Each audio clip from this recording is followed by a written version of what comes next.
Сәлеметсіздер ме, құрметті тыңдармандар. Біз екінші дәрісті бастаймыз. Екінші дәрістің тақырыбы баға белгілеу және шығындарды бағалаудың нормативті, құқықтық және ақпараттық негізі, құрылыстағы шығындарды бағалауды, реттеуді және баға белгілеу жүйесі, құрылыстағы баға белгілеудің негізгі талаптары мен шарттары, шығындарды бағалау құжаттамасының құрамы мен түрлері. Пәнді оқытудың мақсаты студенттерге Қазақстан Республикасындағы қолданыстағы жобалар мен ережелерге негізделген құрылыс өнімдерінің бағасын қалай белгілеу керектігін үйрету. Бұл курс әртүрлі құрылыс жобаларының баға белгілеу процесін, шығындар сметасын дайындауды, талдауды, құрастыруды және басқаруды зерттейді. Пәннің міндеттері: смета жасау принциптерін, баға белгілеу ережелерін және құрылыс нормалары мен ережелерін, сондай-ақ сметалық құжаттаманың құрылымы мен мазмұнын түсінуді үйрену. Құрылыс құнының сметасын есептеу әдістері туралы білім алу. Құрылыс жұмыстарына сметаларды әзірлеу және есептеу, сондай-ақ әртүрлі есептеу бағдарламаларын пайдалану. Дәріс жоспары. Бірінші, баға белгілеу мен шығындарды бағалаудың нормативтік және ақпараттық негізі. Екінші, құрылыстағы шығындарды бағалау ережелері мен баға белгілеу жүйесі. Үшінші, құрылыстағы баға белгілеудің негізгі талаптары мен шарттары. Төртінші, шығындарды бағалау құжаттамасының құрамы мен түрлері. Бірінші дәріс бойынша,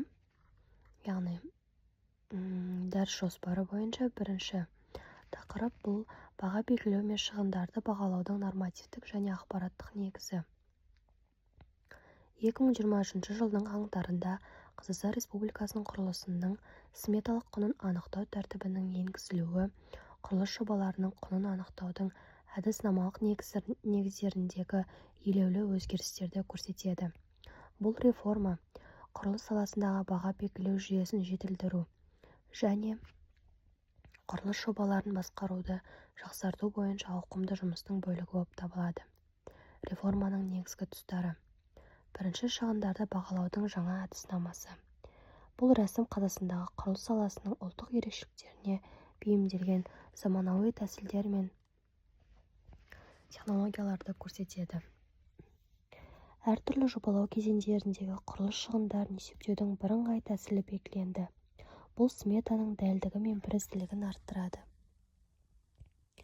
Екінші, сметалық стандарттар мен коэффициенттерді қолдану. Жаңа шарттар бойынша сметалық стандарттар дәстүрлі құрылыс жұмыстарын ғана емес, сонымен қатар заңнамадағы өзгерістермен, құрылыс технологиясындағы жаңалықтармен және экономикамен байланысты қосымша шығындарды да қамту үшін айтарлықтай жаңартылды. Нақты құрылыс жағдайларындағы мысалы, күрделі экологиялық немесе техникалық жағдайлар, арналған коэффициенттер, егжей-тегжейлі қарастырылды.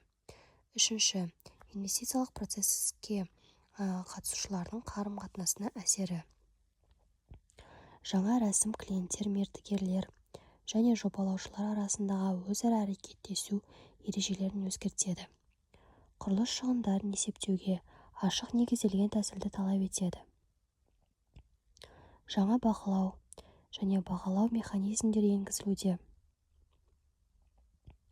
Бұл барлық тараптардың мерзімдерді, бюджеттерді және құрылыс сапасын сақтау үшін жауапкершілігін арттырады. Төртінші, сыртқы факторлар мен инфляцияны есепке алу. Реформа құрылыс материалдарының бағасының өсуі сияқты сыртқы экономикалық факторларды ескереді.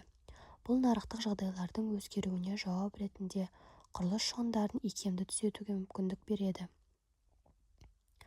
Бесінші, процесті автоматтандыру. Сметаны әзірлеу процесін жеделдететін және қателіктер ықтималдығын азайтатын автоматтандырылған сметалық есептеу жүйелерін енгізу күтілуде. Алтыншы, реформа мақсаттары. Құрылыс шығындарын есептеу және бекіту кезіндегі негізгі процесінде ашықтық пен болжамдылықты арттыру, шығындарды бақылауды жақсарту, капиталдық салымдардың тиімділігін арттыру, стандарттау мен бағалаудың дәлірек жүйесі арқылы бәсекелестікті ынталандыру және қажетсіз шығындарды азайту. Бұл жаңа тәртіп сметалық шығындарды есептеу тәсілін айтарлықтай өзгертеді. Бұл құрылыс жобаларын тиімдірек басқаруға және олардың ашықтығы мен тұрақтылығын арттыруға әкелуі тиіс. Қазақстан Республикасының индустрия және инфрақұрылымдық даму министрлігінің құрылыс, тұрғын үй және коммуналдық шаруашылық істері комитетінің 2022 жылғы 1 желтоқсанда номері 223 бұйрығымен құрылыстағы баға белгілеу бойынша келесі нормативтік құжаттар бекітіліп, 2023 жылғы 1 қаңтарда бастап күшіне енді. Яғни біздің негізгі шығындарды есептеу және нормативтік база құрылысындағы стандартталған және негізделген шығындарды есептеудің негізін құрайды. Бұл құрылыс жобаларын жоспарлау және іске асыруда ашықтық пен дәлдікті қамтамасыз ету үшін маңызды болып табылады. Шығындарды есептеу стандарттарды жобаны әзірлеудің барлық кезеңдерінде құрылыстың сметалық шығындарын есептеуде маңызды рөл атқарады.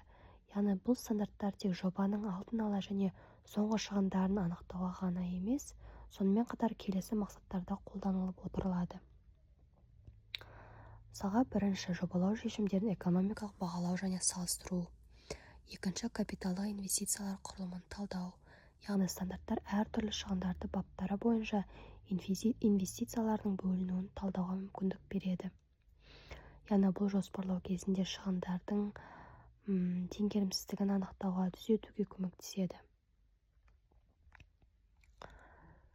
Сонымен қатар құрылыс монтаж жұмыстарына арналған бірлік сметалық бағаларды көрсетеді. Осымен біздің екінші дәрісіміз аяқталды. Келесі видеода осы екінші дәрісті жалғастырамыз. Назарларыңызға рахмет, сау болыңыздар.